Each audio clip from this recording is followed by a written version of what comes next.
Bismillahirrahmanirrahim. Assalamualaikum warahmatullahi wabarakatuh. Shalom, Om Swastiastu, Namo Buddhaya, dan salam kebajikan.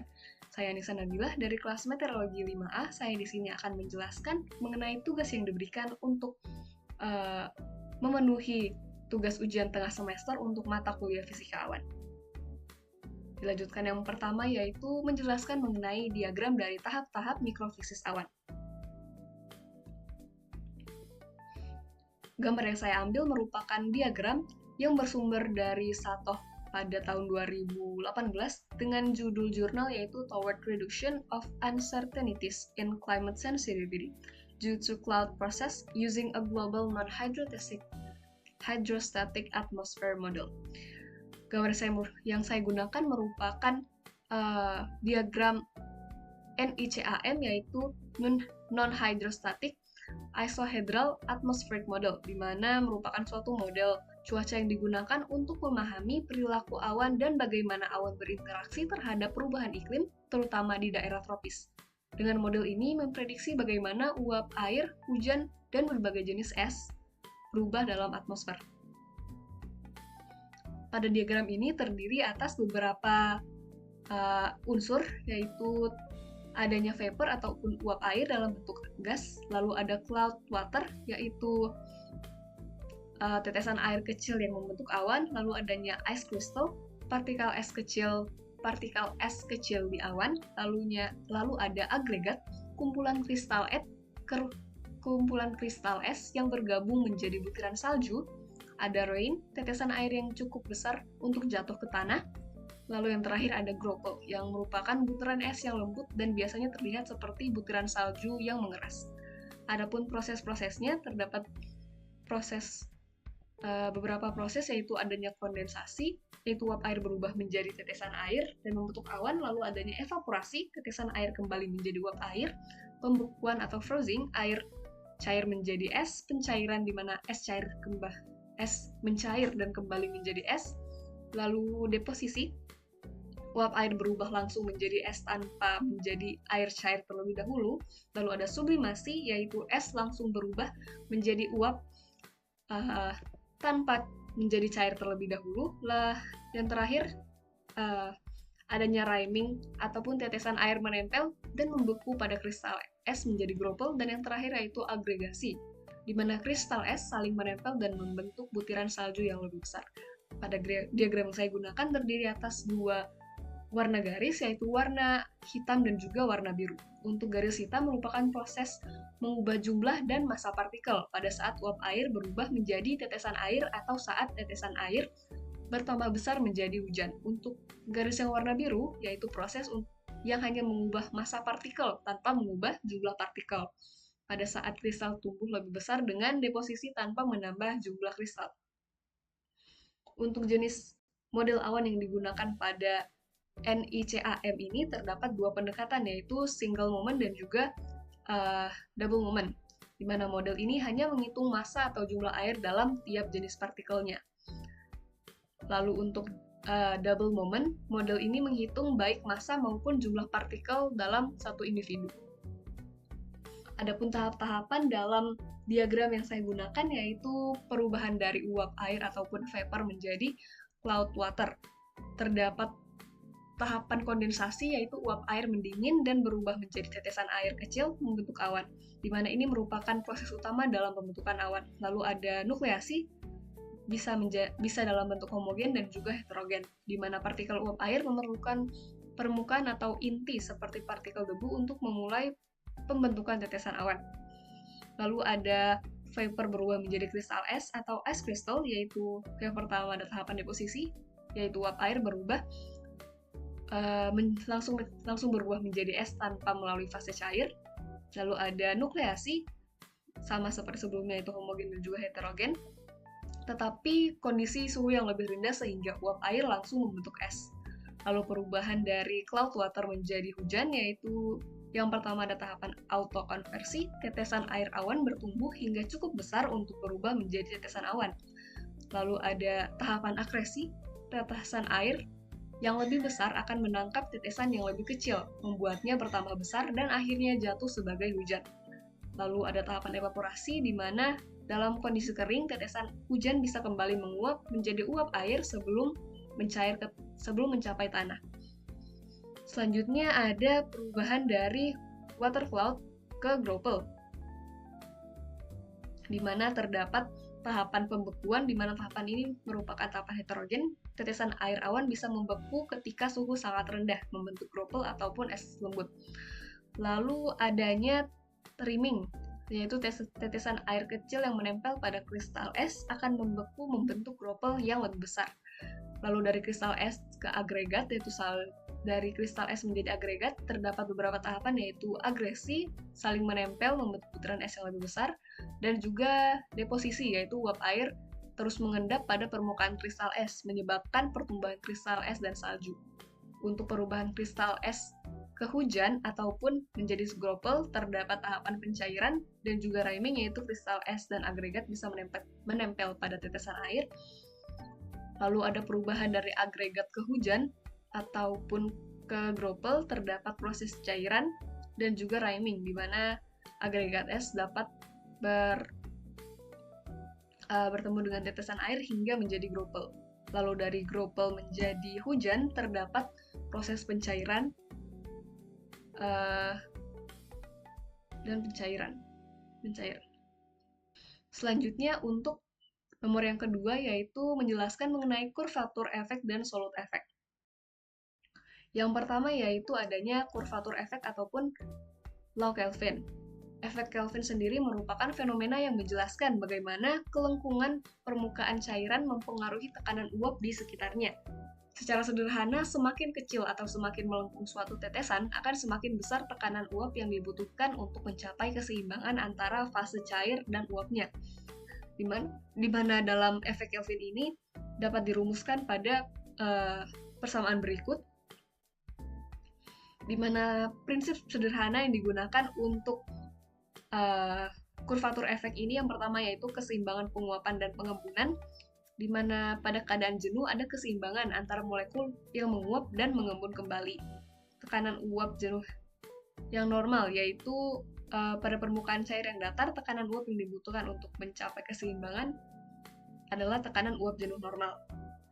Untuk permukaan melengkung dan kestabilan molekul, jika membandingkan antara permukaan yang mendatar dan melengkung, permukaan yang datar lebih erat, setiap molekulnya akan berikatan dengan lebih kuat dibandingkan pada permukaan yang lebih melengkung. Pada permukaan yang lebih melengkung terdapat wilayah kosong di mana jaraknya membuat setiap partikel-partikel lebih jauh sehingga membutuhkan tekanan yang lebih dalam menjaga ikatan antara partikel tersebut. Sehingga jika membandingkan antara permukaannya, permukaan melengkung akan lebih cepat menguapnya dibandingkan pada permukaan yang lebih mendatar. Lalu tekanan uap jenuh yang lebih tinggi. Pada kurvatur efek ini juga mempertimbangkan tekanan uap jenuh yang lebih tinggi untuk menjaga keseimbangan pada permukaan melengkung. Diperlukan tekanan uap jenuh yang lebih tinggi dibandingkan pada permukaan datar, di mana tekanan uap jenuh yang lebih tinggi ini disebut dengan supersaturation. Apabila belum mencapai supersaturation, kemungkinan untuk membentuk permukaan yang melengkung ini lebih sulit. Bisa dilihat pada gambar yang di bawah, terdapat 3 gambar. Yang pertama mengenai gambar dengan permukaan yang lebih datar, tetapi tidak memiliki tekanan permukaan, di mana bisa dilihat bahwa partikel-partikelnya bisa bebas melewati permukaan, di mana bisa dalam bentuk menguap dan juga berkondensasi. Jika kita membandingkan dengan permukaan yang melengkung, dengan adanya tekanan, ternyata kebebasan dari setiap partikel itu juga sama halnya atau lebih besar dibandingkan dengan permukaan mendatar yang ternyata tidak dengan mengabaikan tekanan. Untuk mengatasi hal tersebut, bisa dilihat pada gambar sebelahnya, yaitu pada gambar mendatar. Ternyata setiap partikel ini bukan hanya menjadi partikel yang homogen saja atau bukan hanya air saja, tetapi larutannya sudah bercampur dengan debu ataupun aerosol, di mana dengan debu dan aerosol ini akan membantu menjaga keseimbangan dari setiap partikelnya, sehingga semakin sulit untuk keluar masuk untuk melewati permukaannya. Lalu kurvatur efek ini juga mempertimbangkan mengenai relative humidity dan juga ukuran ataupun R dalam suatu inti nukleus. Apabila sudah melewati RH 100 ataupun supersaturation, di mana baru bisa terbentuknya ataupun mendukung adanya kurvatur efek ini untuk menjaga bentuk lengkung ini. Terdapat titik equilibrium yang merupakan titik kritis, yang dimana apabila titik kritis ini sudah dilewati, kemungkinan untuk inti tersebut bisa berkembang menjadi suatu awan lebih mungkin. Apabila ukurannya tidak melewati atau kurang dari titik kritis, dia akan semakin mudah mengeruh ataupun bisa menghilang. Adapun hubungan antara relative humidity dengan juga ukuran, apabila saturasinya semakin besar, ukurannya akan semakin kecil, di mana ukuran ini sudah melewati equilibriumnya. Sehingga dalam penyebutan tekanan atau tekanan uap semakin tinggi, bisa tekanan uap yang lebih tinggi sesuai dengan kurvatur efek, di mana E merupakan tekanan uap aktual ataupun tekanan uap lingkungan, dan juga ES merupakan tekanan uap jenuh. Selanjutnya ada Solute effect atau Raoult's law, di mana mengacu pada pengaruh partikel-partikel terlarut seperti garam, debu, dan juga aerosol yang ada pada suatu tetesan air. Di mana pada solute effect ini tekanan uap pelarut dalam larutan akan berkurang karena adanya zat terlarut. Keberadaan zat terlarut akan mengurangi fraksi molekul air di larutan, sehingga mempengaruhi peluang molekul air untuk menguap. Juga mengurangi tekanan uap jenuh di atas tetesan air, sehingga uap air lebih mudah berkondensasi pada tetesan yang mengandung solut. Pada solute effect, memungkinkan tetes awan untuk membentuk dan tumbuh lebih efisien dalam keadaan kelembapan yang sedikit lebih rendah dibandingkan dengan tetesan yang tidak mengandung zat larut. Selanjutnya ada Kohler curve, yaitu sebuah grafik atau kurva yang mengintegrasikan adanya kurvatur efek dan juga solute effect untuk menunjukkan bagaimana kelembapan relatif dan ukuran tetesan saling berhubungan dalam kestabilan suatu tetesan. Pada kurva ini menunjukkan bahwa untuk tetesan yang sangat kecil tanpa partikel terlarut seperti yang dijelaskan dalam kurvatur efek, kelembapan relatif harus sangat tinggi agar suatu tetesan bisa tetap stabil. Jika kelembapannya relatif tidak cukup tinggi, tetesan akan cepat menguap. Lalu yang kedua, untuk tetesan yang mengandung partikel terlarut, di mana seperti aerosol, solute effect berperan dalam menurunkan kebutuhan kelembapan relatif untuk kestabilan tetesan. Partikel terlarut menurunkan tekanan uap jenuh sehingga kelembapan relatif lebih rendah untuk membuat tetesan tetap lebih stabil. Untuk grafik Kohler sendiri menunjukkan titik tertentu, yaitu adanya titik kritis, di mana kelembapan relatif yang diperlukan bagi tetesan bisa tetap stabil.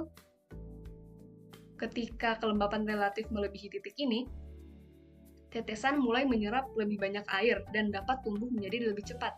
Namun dengan tumbuh yang lebih cepat ini, ukurannya juga lama-kelamaan semakin besar dan kemungkinan bisa menjadi jatuh menjadi tetesan air. Hal ini juga bisa dilihat pada tabel sebelah tabel 62, di mana terdiri atas massa garam dan juga R, yang dimana melambangkan ukurannya dan juga saturasi. Apabila garamnya semakin bertambah banyak, ukurannya akan semakin besar dan juga saturasinya semakin kecil, sehingga terbukti adanya hubungannya antara kurvatur efek dan juga solute effect, di mana kombinasi ini kurvatur efek cenderung menurunkan kestabilan tetesan kecil dengan solute effect yang menstabilkan tetesan dengan partikel terlarut, yang menjadi dasar dalam pembentukan tetesan awan di atmosfer. Kohler curve mengintegrasikan kedua efek dengan menjelaskan proses awal terbentuknya awan di atmosfer. Lalu selanjutnya, soal menjelaskan tentang perkembangan beberapa modifikasi teori partikel udara sebagai efek dari teori partikel yang terlalu cepat dalam akselerasi gaya buoyancy. Yang pertama yaitu mengenai teori partikel, di mana teori partikel merupakan kenaikan elemen udara di atmosfer diatur oleh prinsip gaya apung dan dengan asumsi elemen tidak berinteraksi langsung dengan udara di sekitarnya dan mempertahankan identitas termodinamisnya.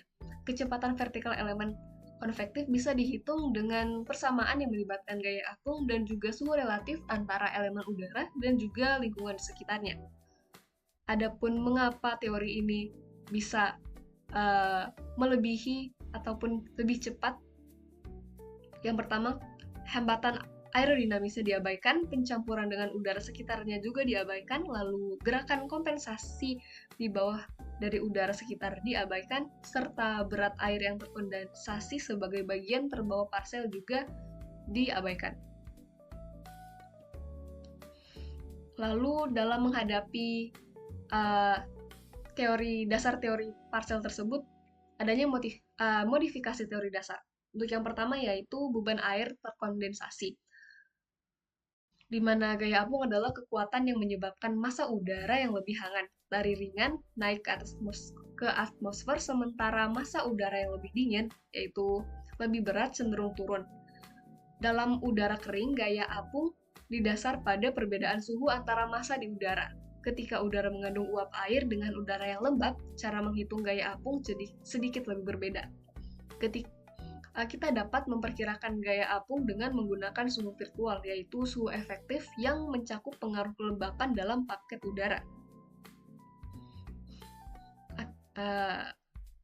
Misalnya, dalam membentuk awan dan presipitasi akan ada gaya tambahan ke bawah pada massa udara karena adanya bobot tetesan air yang sudah ditambahkan, sehingga harus disesuaikan dalam memasukkan pengaruh berat pada tetesan ini. Faktor gaya apung yang disesuaikan pada paket udara yang lembab dengan kandungan air dapat dirumuskan dengan B sama dengan T per T aksen dikurangi 1 ditambah mu, di mana mu merupakan rasio pencampuran dari air dalam bentuk tetesan terhadap massa udara kering. Untuk rasio ini menunjukkan banyak air dalam satu satuan massa udara dalam kondisi adiabatik, yaitu ketika tidak ada pertukaran panas dengan lingkungan dan tidak ada pencampuran udara di sekitarnya. Untuk rasio pencampuran mu sendiri tetap konstan, menunjukkan kandungan air di adiabatik dalam paket udara.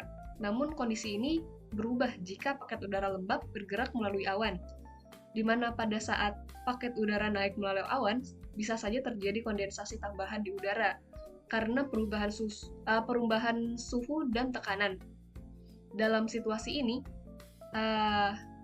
dalam persamaannya dapat dituliskan sebagai berikut, di mana B sama dengan T per T aksen sama dengan dikalikan 1 ditambah mu dikurangi 1 maksud saya sebelah sini mu aksen dikurangi 1 ditambah mu, di mana mu aksen sendiri merupakan rasio pencampuran kondensat di udara dan memungkinkan mengalami kondensasi tambahan. Untuk persamaan ini memperhitungkan pengaruh gaya apung baik dalam paket udara maupun di dalam udara sekitarnya, sehingga lebih realistis di mana ada interaksi dan pertukaran uap air antara massa udara dengan lingkungannya. Selanjutnya modifikasi teori dasar, yaitu pertimbangan gerakan ke bawah, di mana pentingnya mempertimbangkan gerakan udara ke bawah untuk memahami stabilitas atmosfer dalam skenario di mana ada udara yang naik akibat pemanasan ketika massa udara panas bergerak ke atas, di mana ada kebutuhan untuk menggantinya dengan udara yang bergerak ke bawah di sekitarnya guna menjaga keseimbangan massa. Adapun udara yang bergerak ke bawah ini di luar awan akan mengalami pemanasan pada tingkat adiabatik kering, sementara di udara di sekitar aliran yang naik dapat terpengaruh oleh pendinginan. di mana pendinginan ini diakibatkan oleh adanya adiabatik semu, yaitu zodiatic lapse rate yang mempengaruhi perbedaan suhu antara aliran naik dan udara di sekitarnya. Dengan perbedaan suhu ini mempengaruhi faktor gaya apung yang berperan dalam menentukan apakah aliran tersebut stabil ataupun tidak stabil. Untuk metode analisis yang digunakan yaitu adanya slide method, di mana mempertimbangkan adanya udara aliran yang naik disimbolkan dengan A dan juga aliran udara yang turun yaitu A aksen secara horizontal. Dalam metode ini, fluks massa udara ke atas dan ke bawah akan dianggap seimbang, sehingga persamaannya bisa menjadi A per A aksen sama dengan U aksen per U. Dengan asumsi kepadatan udara pada kedua aliran hampir sama, yaitu udara yang naik didinginkan pada tingkat adiabatik semu, sedangkan udara yang turun dihangatkan pada tingkat adiabatik kering. Ketika suhu udara yang turun lebih tinggi dari suhu termal, ketidakstabilan bisa terjadi, terutama ketika selang suhu lapse rate-nya lebih ceram daripada tingkat adiabatik semunya. Untuk ketidakstabilan akan terjadi ketika gamanya lebih kecil dari lapse rate-nya, ataupun jika udara ambien turun lebih cepat daripada suhu di udara termal. Lalu modifikasi selanjutnya adalah pengenceran dengan pencampuran. Pada saat massa udara hangat dan lembab naik, ia akan bercampur dengan udara sekitar yang lebih dingin dan kering. Proses ini biasa disebut dengan entrainment, di mana mengurangi daya apung termal awan karena udara luar yang masuk menurunkan suhu dan kelembapan awan. Ketika entrainment terjadi, udara sekitar perlu dihangatkan untuk mencapai suhu awan, dan beberapa uap air dalam awan menguap untuk menjaga keseimbangan kelembapan. Untuk proses ini menyerap panas, sementara kondensasi di dalam awan melepaskan panas. Secara keseluruhan, entrainment menyebabkan awan kehilangan panas lebih cepat dibandingkan tanpa proses pencampuran. Efek ini juga mendinginkan bagian atas awan, terutama saat turbulensi, yaitu menarik udara kering ke atas, dan penguapan tetesan air akibat entrainment mengurangi daya apung dan memicu downdraft, yaitu aliran udara turun, yang mendinginkan dan juga mengeringkan awan lebih lanjut. Secara matematis, perubahan suhu dan kelembapan awan dapat menjelaskan melalui persamaan termodinamika yang mencakup kontribusi entrainment, penguapan, dan juga kondensasi. Di mana persamaan tersebut bisa dilihat pada persamaan berikut, di mana efek entrainment penting untuk dipahami bagaimana awan berkembang dan berubah bentuk di atmosfer.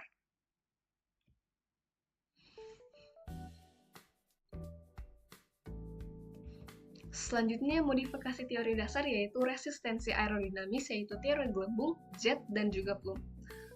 Penjelasan ini berkaitan dengan konsep thermal ideal dan juga Plum dalam studi konveksi atmosfer.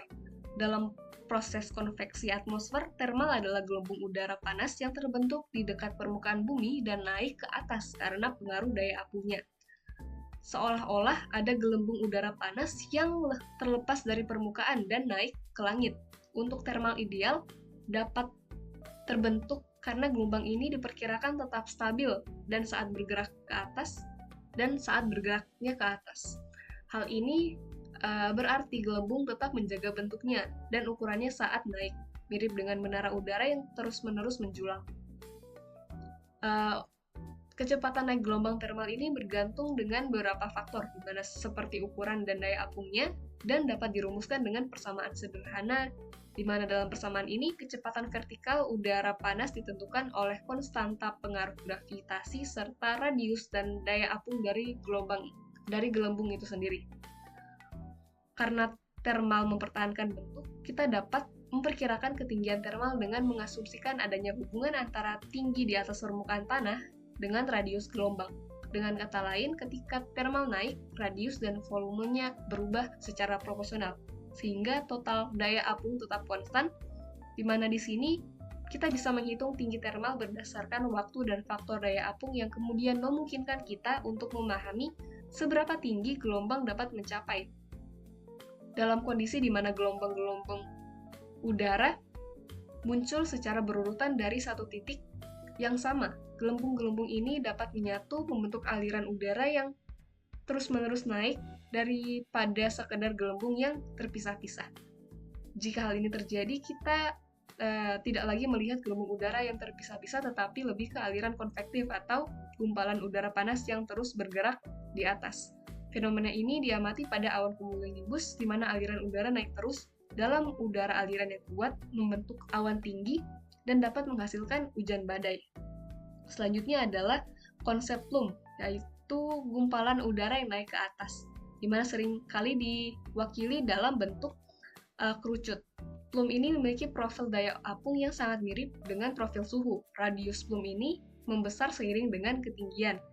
Dan seiring udara panas terus bergerak ke atas, flux massa, momentum, dan daya apung terdistribusi dalam aliran tersebut.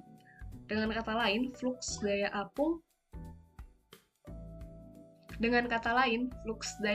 plume yang bersifat murni tetap konstan sepanjang ketinggian tertentu, sehingga terdapat hubungan yang erat antara gaya apung dan juga momentum dari aliran udara. Ketika menganalisis plume, kita dapat melihat bahwa kecepatan dan daya apung berkurang seiring dengan bertambahnya ketinggian. Artinya semakin tinggi plume bergerak ke atas, semakin lambat kecepatannya dan semakin rendah daya apungnya. Kita bisa melihat pada persamaan skala sederhana yang menunjukkan bahwa kecepatan dan daya apung plume bergantung pada ketinggian dengan suatu pola tertentu. Suatu model ini pada dasarnya dikembangkan untuk mempelajari plume atau gumpalan kering tanpa mempertimbangkan kondensasi. Namun di atmosfer sebenarnya kondensasi seringkali terjadi saat awan tumbuh, terutama pada saat awan cumulonimbus. Selanjutnya yaitu sebuah pertanyaan yaitu sebuah droplet dari ukuran 2,xx mikrometer menjadi ukuran 3x,x mikrometer dalam selang waktu 1x,x, di mana menit di suhu minus 10 derajat Celcius pada tekanan 6x,x kilopascal, di mana hitunglah supersaturation, hitunglah di lingkungan. Di mana pada NPT saya kali ini dengan dua angka terakhir yaitu 70. Untuk dalam solusi permasalahan ini, yang pertama yang harus dilakukan yaitu penurunan persamaan laju perubahan kondensasi, di mana C sama dengan 1 S dikurangi 1 per FK per FD yang merupakan heat conduction effect dan juga heat conduction effect, di mana sama dengan R per perubahan waktu. Untuk S sendiri merupakan rasio saturasi lingkungan, yaitu saturasi E per ES, lalu R ataupun radius pada waktu tertentu sama dengan akar R pada waktu 0 dipangkatkan 2 ditambah 2 dikalikan C dikalikan T, kemudian dikuadratkan menghasilkan R kuadrat pada waktu T sama dengan R0 ditambah 2C dikalikan T, sehingga menghasilkan persamaan C sama dengan R kuadrat T dikurangi R0 kuadrat per 2T, di mana untuk C1 sama dengan 1 per FK per FD bisa didistribusikan ke persamaan 1 sehingga menghasilkan persamaan untuk mendapatkan supersaturation S dikurang 1 sama dengan C per C1. Sehingga kita mengetahui memasukkan nilai yang berdasarkan NPT, C dan juga radius pertama awal dan juga radius setelahnya, waktunya menjadi 17 menit sehingga menjadi 1020 second, lalu dimasukkan sehingga menghasilkan C yaitu 0,66,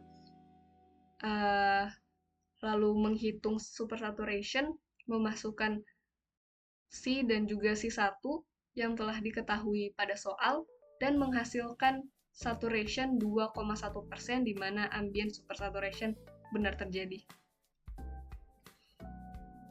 Lalu ke pertanyaan yang terakhir, yaitu berapa nilai kecepatan angin vertikal U pada periode orografi yang sebanding dengan periode buoyancy oscillation jika lapisan di udara tak jenuh melewati daerah orografi dengan ketinggian x, x km terpisah dari aliran dengan lapse rate 4,xx derajat Celcius per kilometer dengan suhunya adalah 2x, x derajat Celcius, di mana diketahui bahwa XX adalah 2 digit terakhir, di mana dengan 2 digit terakhir saya, yaitu 70.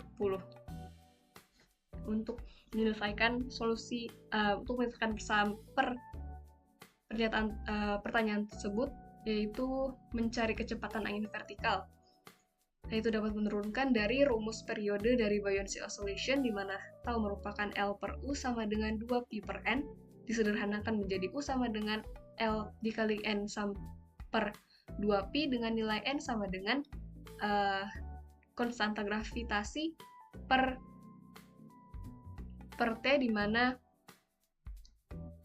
lapse rate adiabatik dikurangi dengan lapse rate-nya dengan dipangkatkan setengah. Lalu mensubstitusi persamaan ketiga kedua, yaitu menghasilkan persamaan yang keempat yang kita gunakan dalam mencari nilai U. Setelah diketahui nilai-nilai yang disesuaikan dengan NPT saya, kita masukkan nilainya pada persamaan 4, menghasilkan hasil akhir yaitu 13,62 meter second. Sehingga itu saja dari saya. Apabila ada kurang ataupun salah, saya mohon maaf. Wassalamualaikum warahmatullahi wabarakatuh dan terima kasih.